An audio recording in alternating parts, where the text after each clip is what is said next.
for those that asked me about the Putt and the schematics to it, I built this engine about 5 years ago as an experiment on a basic theory I had that a solenoid was bidirectional as far as current flow. It didn't care as long as current flowed, so it would utilize all the energy, including the back EMF, when put into a motor. This is the basic schematic, and with frame grabbers you can freeze it and look at it. And this is another I drew up of it. It's very simple. An IGBT drives the solenoid to ground. Across the solenoid is a microwave diode because we're working up 800 to 1000 volts. And I used an optocoupler on the flywheel to trigger it. The basic pulse width was about 1 millisecond at very low RPM, and as it went up in RPM, the width of the pulse seemed to drop off a little bit, as I remember. Now, a lot of this is from memory.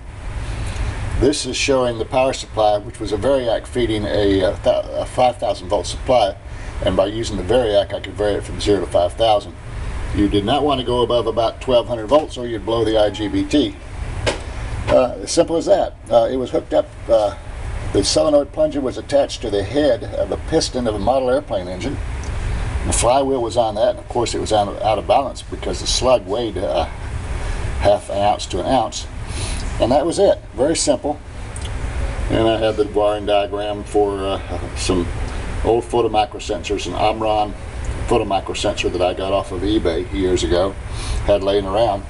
I'm going to do this thing again with a rotary motor, and the most significant thing, as I remember from it, there was something very strange in that when I had the coil was floating at say 7 to 800 volts, as the voltage rose above about 400 volts, something started happening in there, and the intensity of the pulse rose. It appeared to be exponentially. I don't know if there was something to do with the electrical field around the solenoid coil or what, but it definitely, you could hear it when it would start working. You'd hear the thing start clicking, which was it pounding the connecting rod in the motor, and below that voltage it didn't click.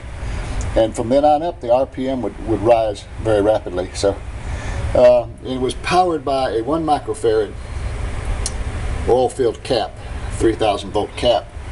A bigger cap would just simply cause the engine to break. So this gave very discrete pulses at a very high voltage, and it did not discharge the capacitor to 0. It only dropped it at 50 to 100 volts, maybe 200 volts max, the pulse. So you were pulsing up around 800, 900 volts, dropping to 600 volts with this constant field floating there. So that's why I kind of tied it into the EV gray. But it's long gone, but I'm going to reapply this technology to a different type of motor, try to do it in a rotating motor, and see what happens. So, folks, that's it. For the ones that were curious, and the ones that aren't, well, it doesn't really matter. This is K4ZEP from the world's smallest lab, and I'm gone.